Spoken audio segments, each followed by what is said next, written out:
Welcome back, ladies and gentlemen. I'm the Educational Gamer and we are playing Command Modern Naval Operations.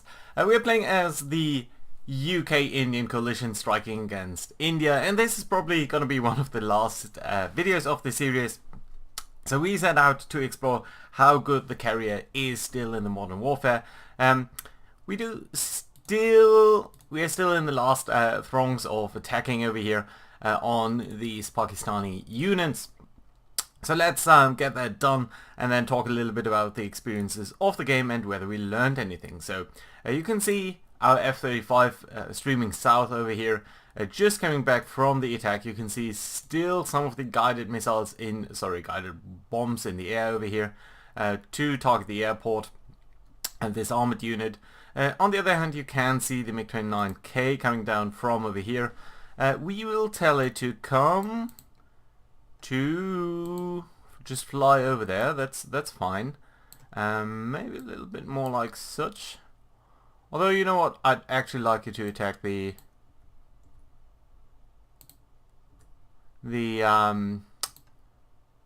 artillery over here. So these guys do have 80mm rockets, and they do have a lot of them.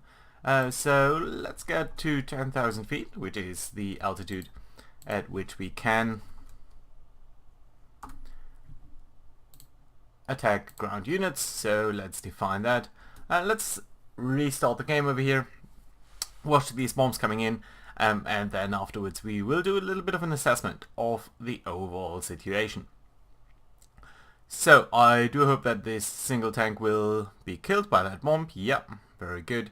You can see the bomb did not necessarily do enough damage to kill a platoon of tanks, but on a single tank it was enough. It's maybe a little bit of a waste since the paveway is a pretty expensive weapon. You can see all of the different modules going into that. On the other hand, of course, if you are in a shooting war, you are happy to kill enemy tanks. Right, these guys are trying to strike some hangars on the Omara airport. I'm not sure whether we can see that up here. I don't think so. Lost detections? No. Anyway, yeah, these guys are coming in. I do hope that they'll be able to penetrate the unarmored aircraft shelters and destroy any aircraft that might be within that. So, let's see. Nope, one of these has malfunctioned. The other one, though, has hit the hangar and probably destroyed that. Yeah, very good. Okay, so sort of half-half. We did see quite a couple of paveways actually malfunctioning. But I do think overall we did manage to kill quite a couple of enemy units. What else is going on? We do have our Merlins over here. We do have this flight of MiG-29s providing air cover, although there doesn't seem to be anything going around. So yeah.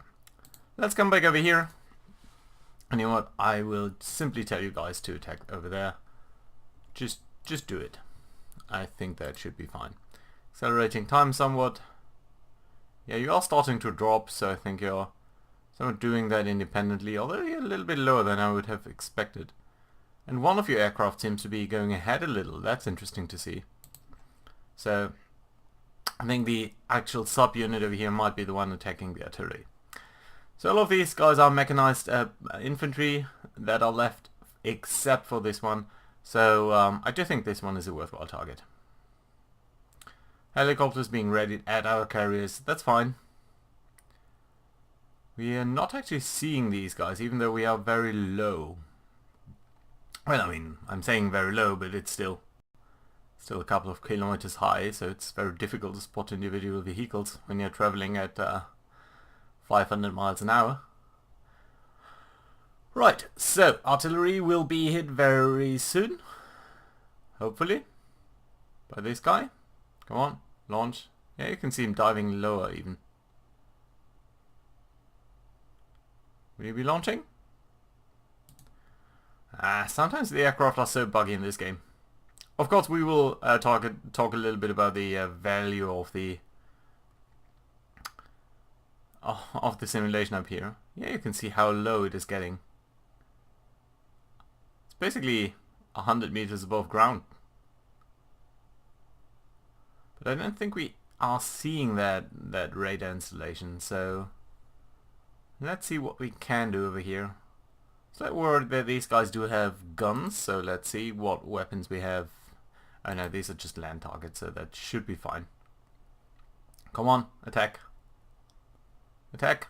Oh, God damn it. Yeah, you don't have that much fuel, so I'd really appreciate if you could simply go for these guys. Come on. Come on. Come on. I think it's a lack of spotting that is causing this issue. Yeah, this artillery seems to be really difficult to target. Nevertheless, it would be important to get. I mean, 150mm howitzers. That's pretty hefty weapon. These guys would have a range of what, 16 miles? So actually pretty significant, yeah. Yeah, you're traveling over there. These are the mechanized infantry platoons. Could alternatively target maybe one of these. So let's see if we can spot this guy. If we can't, I think we will switch targets. So I'm slightly worried about the fuel consumption over here. Yeah, okay. Let's go for this one. Will you be doing that? Will you be switching targets? Or do you still consider this your target? Difficult to tell. I think I was still trying to overfly this. Come on, go for this guy. Or this guy. You did destroy one of the APCs. These are just M113s, so really old American equipment actually. But still they might be upgraded and such, so it should be interesting to see what's going on over here. Ah, now we have spotted them. Okay, apparently they are more damaged than we thought. Maybe we can acquire them now? Yeah, that seems to be the issue. See, so one of our guys has fired off his heat rockets. I mean, heat are anti-tank weapons, but we have missed by what? Yeah, by about 20, 40, 50 meters. Not good enough, I think. Let's see with our second craft, our second fight over here. Has more luck. Still 80. Yeah, there we go. He fired everything off.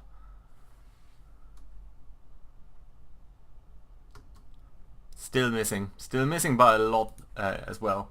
So let's do one more thing. So let's ask you guys to do strafing runs. So I want to tell you guys to not go. Yeah, just try to attack these guys with your guns. Yeah, good. You are coming back into a lower range. Yeah, so the 80mm guns really, and 80mm rockets really not that effective as I would have hoped to. Diving down, using your guns, that's very good to see. Missing though. It's again been a while since we detected these guys. And ultimately it might not be that useful to come up with guns against, well, basically artillery. Alright, you know what, guys, go home. Okay, there we go. Fine. Right, so I don't think we have anyone left in the air. Well, except for this anti-air group and for this helicopter from Queen Elizabeth. We'll send you home as well. And I would actually like you to turn off your radars as you do so. Because otherwise we might be spotted. Yeah, so you're coming back home. You can see we are not spotting anything over here anymore. Only this Ka-31 is spotting anything, so that's fine. We will keep these guys up here for a little while. I think we can just tell it to sort of buzz around a little and cover the retreat of all the other guys. And you'll be accelerating a little bit. Yeah, you will. Good. So, what have we learned? I think overall that was a very useful exercise. Let's talk a little bit about the setup of the scenario first. So again, this was an attack by a UK-Indian coalition, 3 aircraft carriers in total, although all of them maybe a little bit, second-grade carriers. They are not comparable to the US carriers that are really ships of another class. They are much bigger and so on. They also, in this scenario, which plays in 2018, all rushed into service, so not completely ready. Some of them have very small air groups. So yeah, these are modern ships of their respective navies, of the Indian and UK Navy. Queen Elizabeth, one of the newest carriers in the world, and Vikrant over here, just a very good ship and in total, but with very few aircraft as of this scenario. So keep that in mind. And on the other hand, as our adversary, we had Pakistan, so not the greatest military power in the world, certainly, especially when it comes to sea warfare. They are, of course, very much focused on, well, internal strife and their border with India, and to a low degree with China and maybe Iran. Nevertheless, they have, of course, some capabilities. They were added on with Chinese capabilities, but not the full-blown Chinese potential. So I like the scenario in the mismatch that it produces, but was it able to tell us a lot of things? So firstly, I think in some aspects it wasn't. In some aspects, it's the AI in this game I feel is a little bit underwhelming. So it's mostly really pre-programmed behavior of that the scenario designers put in. So they define missions for the adversary side. And some of them are interesting, and we did certainly see quite some challenging behavior. But at no point did the enemy actually manage to get through to our carriers, with one exception, when a submarine came up. So in that regard, I think the challenge that we've presented it with was a tad too low. I think a human adversary could have done something more interesting. He could have come around maybe more. He could have predicted our airstrikes maybe a little bit more. This time we were very much early in the morning raid, then 6 hours later another raid, which does confirm to the readying time of the planes on our carriers. So that was a little bit predictive, and the AI basically wasn't able to catch up on that, which I think a human opponent would have. So in that regard, do take all of this with a grain of salt. That being said, though, I do think we can learn a couple of things, and that is mainly about the systems that we used, and whether they were capable of doing enough damage. And the first thing I have to say is, one of the things that this did teach us was that I felt super paranoid all of the time of getting any closer to the enemy coast. So you can see we are about 200 miles or so, a little bit more away from the coast, from the Pakistani coast over here, and that is a very short time. Flight time for that it's half an hour. It's maybe 20 minutes if you're flying very fast. So that's not that long. So aircraft taking off or anywhere from the Pakistani coast only have about a 20 minute ride to our carrier fleet, and if we were spotted, I think that would have been a dramatic shift. In particular, since inherently on a carrier you can only field so many aircraft. They might be very good aircraft, they might be very bad aircraft. We'll talk about the strengths and weaknesses, I think, in 2 separate videos about the UK and Indian capabilities. But it is apparent that at either in any way you need to come very close, and that does expose you to a lot of danger if you are spotted.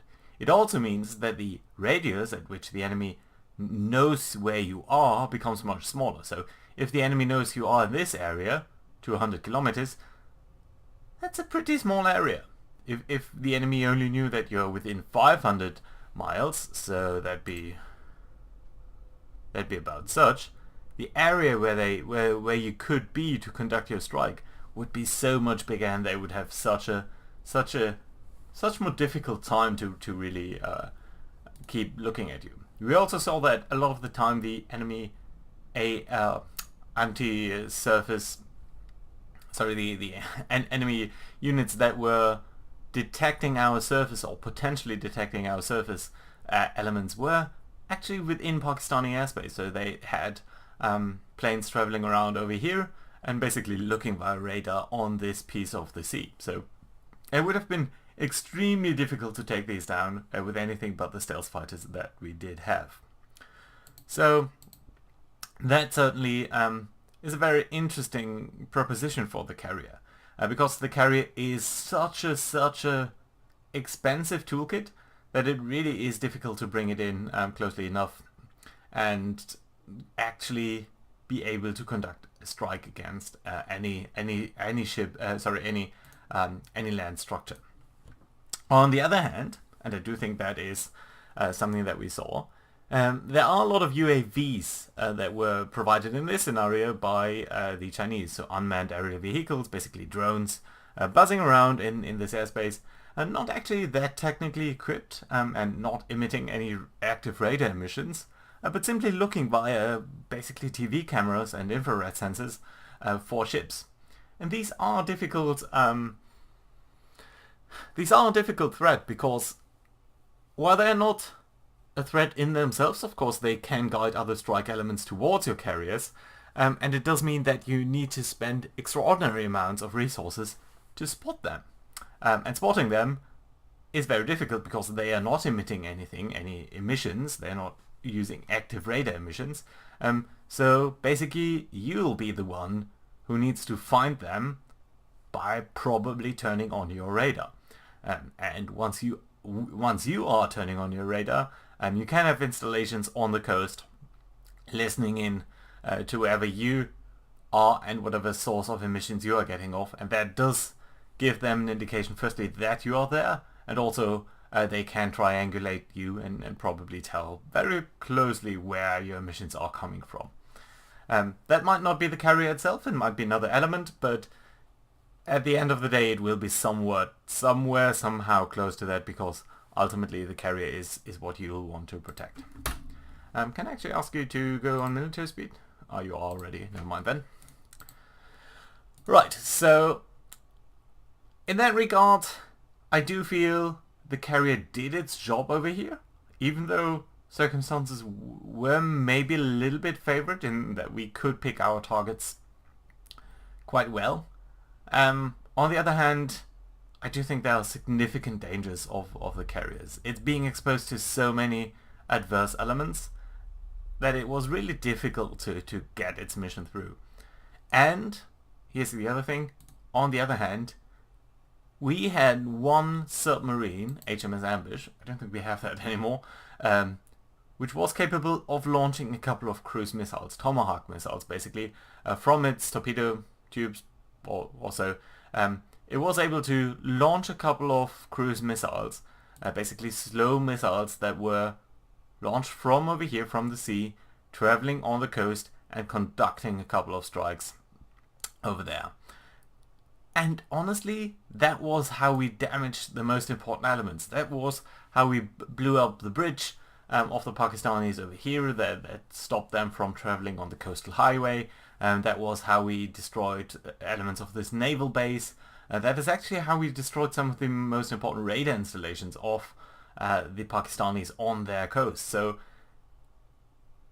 in that sense, there is a potentially different approach, rather than taking out a carrier and conducting a full-blown strike via aircraft, even though it's definitely cool. It might just not be the best way to approach a hostile coast, especially for more second-rate powers like the UK or India, compared to, for example, the US, basically. So even the US, though, might just find it easier to position a submarine somewhere off the coast. It's very, very hard to track, can't be spotted on radar, it's probably very low in the water, it probably has a little bit better sensor suite than the enemy has, and it would just be able to send out a couple of cruise missiles and hit enemy targets. There might be a slight bias in that the targets that we did hit were poorly defended. If the enemy had better AA defenses, we would probably see that more of the cruise missiles would be intercepted. But on the other hand, there's no principal reason against giving cruise missiles a little bit better speed, which would in turn allow them to, well, basically get through enemy air defenses much better and in a better way. I mean, the Tomahawk is very old by now. Let's send these guys home. I think the helicopter is far away and we can see everyone coming home now. Good. So overall the scenario would have about 16 hours more to go, but I think what we're going to do is we are going to ask all of our guys to simply stream off. We've done our mission, so I don't think we need to spend any more time over here trying to find the enemy. We will not do a strike on the last APCs simply because I don't consider that worthwhile. Let's get over here and let's tell you guys to cruise speed ahead. Let's go for 16 knots. I think that's something that everyone is capable of. Should be enough to give us some leeway from enemy attack. What we'll also do is simply define these reference points where currently our helicopters sit. These reference points will be set as fixed bearing to Queen Elizabeth. Yeah, that should be fine. So as we go down, these things will travel with us, and that should be fine. Should see them moving slowly southwards. Yeah, there we go. So that's fine. Can go on very high speed over here. And that basically we can watch ourselves disengage over here. As long as we don't stumble into any submarine, I think we'll be fine. So yeah, overall I think been an interesting exercise. Carrier is capable of conducting some things, but not of everything. So, and actually, you know, it might be easier simply to conduct a lot of these strikes with submarines, and we certainly were able to see the dangers that are currently being exposed to carriers. That being said, I thank you very much for watching, and I'll see you guys next time when I'll be talking a little bit about the UK and the Indian capabilities in particular. Thank you very much for watching. Bye bye guys.